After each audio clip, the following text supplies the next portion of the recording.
Geras valdymas. Mūsų visuomenė susiduria su daugybė pokyčių ir iššūkių susijusių su daiktais, klimato kaita, socialinė raida, pajamų nelygybė ir daugeliu kitų. Kalbant apie klimato kaitą, pasaulyje vyksta precedento neturintys klimato pokyčiai, dėl to patiriame ekstremalius orus, kyla jūros lygis ir nyksta biologinė įvairovė. Be to, daugelį šalių socialinis vystymasis tebėra iššūkis. Vis dar yra žmonių neturinčių galimybių patenkinti pirminių gyvenimo poreikių, pavyzdžiui, gauti kokybišką sveikatos priežiūrą ir švietimą. Šį neprieinamumą gali lemti įvairūs veiksniai, pavyzdžiui, skurdas, diskriminacija arba apskritai tinkamų sąlygų nebuvimas. Be to, kalbant apie pajamų nelygybę, didėja atotrūkis tarp turtingųjų ir vargšų. Dėl to daugelėje šalių kilo socialiniai neramumai ir politinis nestabilumas. Vis dar vyrauja pajamų nelygybė tarp lyčių. Šia prasme geras valdymas yra labai svarbus, siekiant skatinti tinkamą vystymąsi ir sąlygas būtinas visų geroviai tiek dabarties, tiek ateities kartoms. Tačiau kas tiksliai yra geras valdymas ir kaip jis gali padėti išspręsti šiuos iššūkius? Geras valdymas tai būdas, kuriuo valdomos viešosios institucijos ir kitos organizacijos, pavyzdžiui, privatus ar socialiniai subjektai.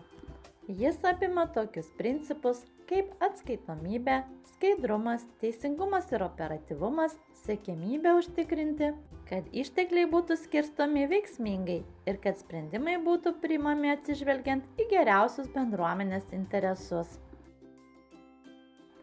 Geras valdymas svarbus dėl daugelio priežasčių.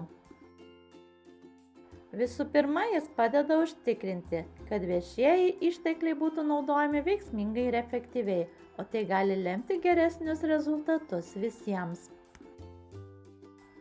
Be to, geras valdymas padeda stiprinti pasitikėjimą tarp žmonių ir organizacijų ir gali prisidėti prie ilgalaikio socialinio ir ekonominio stabilumo.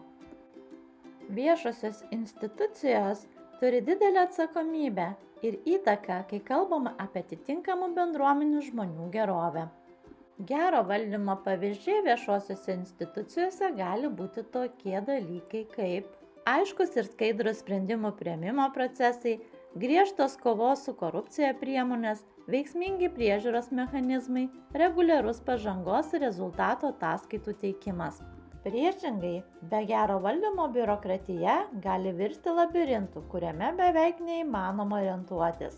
Pavyzdžiui, jeigu norite atidaryti parduotuvę ar bet kokį kitą verslą, reikiamų leidimų gavimo procesas gali užtrukti mėnesius ar net metus.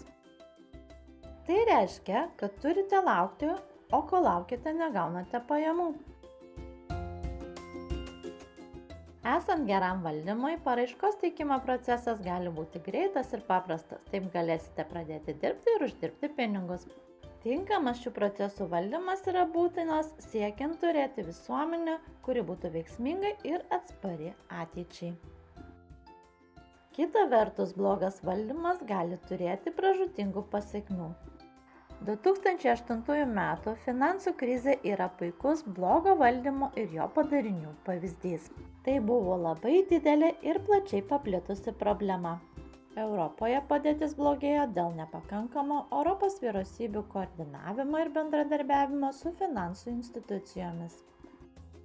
Dėl to buvo imtasi įvairių priemonių, kurios ne visada buvo veiksmingos šalinant pagrindinės krizės priežastis ar užkrentant kelią jos plitimui. Galite paklausti, o ką aš kaip civilis galiu padaryti? Na, civiliams tenka didelis ir svarbus vaidmuo užtikrinant gero valdymo egzistavimą ir veiksmingumą. Yra keletas būdų, kaip žmonės gali daryti įtaką. Vienas iš šių būdų tiesiogiai bendrauti su žmonėmis atsakingais už gerą valdymą. Geriausias būdas tai padaryti - parašyti oficialų laišką, pavyzdžiui, politikui arba organizacijos vadovui.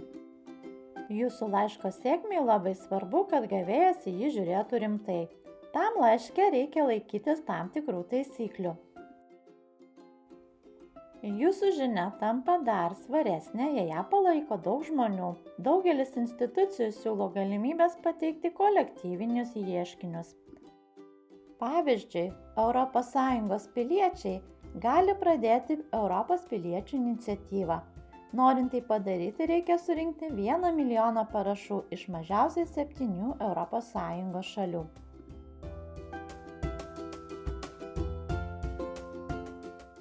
Kita gera praktika – surengti asmeninius susitikimus. Jie vyksta akis į akį, o tokio pobūdžio bendravimas sukuria stipresnius ir glaudesnius santykius. Svarbu, kad jūsų asmeninis susitikimas būtų tinkamai struktūrizuotas. Tai reiškia, kad būtų atsižvelgta į laiką, ne ilgesnis nei pusvalandis. Laikytis 70-30 taisyklės, tai yra 70% klausytis ir 30% kalbėti. Užduoti atvirus klausimus, dažniausiai prasidedančius klausimu kodėl, ir susitinkant neutralioje bei patogioje aplinkoje. Taip pat yra gerosios valdymo praktikos, kurias galite įgyvendinti savo gyvenime kasdien, kad jūsų ir aplinkinis pasaulis taptų daug geresnis. Jūs galite turėti gerą valdymą savo gyvenime. Jūs esate asmeninio tobulėjimo kelionėje, nuolat apmąstote savo patirtį ir siekite tobulėti. Vadovaudomiesi tvirtų etikos jausmu, esate sukūrę gražų asmeninio gyvenimo planą su prasmingais tikslais, kurie suteikia jums kryptį. Nepaisant jūsų kelyje pasitaikančių iššūkių, išliekate atsparūs, skiriate laiko stresui valdyti ir puoselėjate savo aistras. Jūsų atsidavimas asmeniniam tobulėjimui ir autentiškumui įkvėpia aplinkinius, o jūs tikrai esate puikus pavyzdys, ką reiškia gyventi visavertį gyvenimą.